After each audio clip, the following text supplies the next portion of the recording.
Hey everyone, this is Braden, and today I'm going to show you how to create an SVG or a trace of an image using Inkscape and the program Fusion 360. What you're going to do first is open up Inkscape. This is a program you could download for free. The first thing you're going to do is hit File, Import. The file that I selected to show this is called UNV. Once I import that file, I keep all these same settings. I don't change anything, whether it's a PNG or a JPEG, I don't change anything. From there, bring it to the center. Right here, you have a little lock button. What you're going to want to do is click that. And what that does is keep the same size, no matter how big you make the image. From there, I'm going to hit Path, Trace Bitmap. I'm going to bring it over here so you can see. I'm going to do a brightness cutoff. I'm going to keep the same settings. Depending on the image, you may have to change the threshold. There's two different options here. One is a single scan and a multiple scan. The single scan is better because it's a smaller file. The multiple scan can be used, but Fusion 360 has a hard time processing the whole file. So I like to keep it simple, use a black and white image. When you use color, you can play with the settings, but my recommendation is always use single scan and make it a lot easier. So once I've selected brightness cutoff, I like my threshold. I'm going to click on the image, hit OK.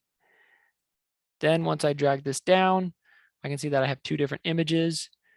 SVGs, what they do with the brightness cutoff is it can tell the difference between the white and the black in this image. And so it just creates a line where that is. If you see in the corner right here, this copyright symbol didn't do so well when the image is really blurry, has a hard time picking up. So the clearer the image is, the better. So what we're going to do is go ahead and delete this UNLV logo, exit out of this, drag that up. We're going to file, save. We're going to call this UNLV drawing.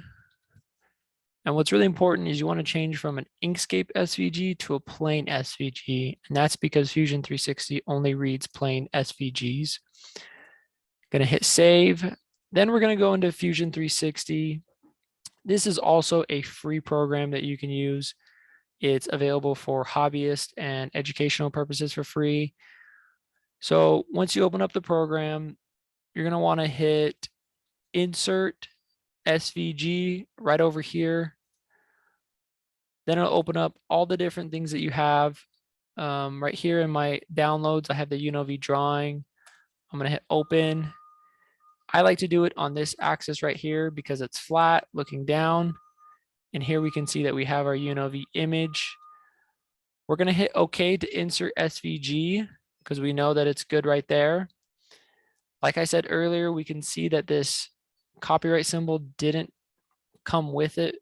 So what we're going to do is we're going to highlight that, get rid of that. We don't need it. From there, you're going to want to save the image. So you can hit save. I'm going to save this in the JD Stairs folder as UNLV.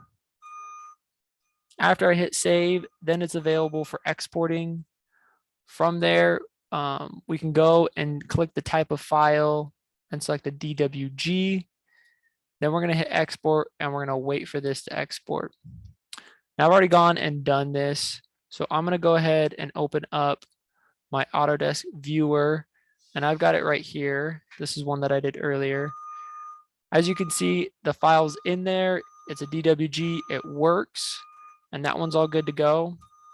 Another example I have here in Fusion 360 is a Righteous Outlaw for Krishi's Barbecue that I went ahead and made black and white.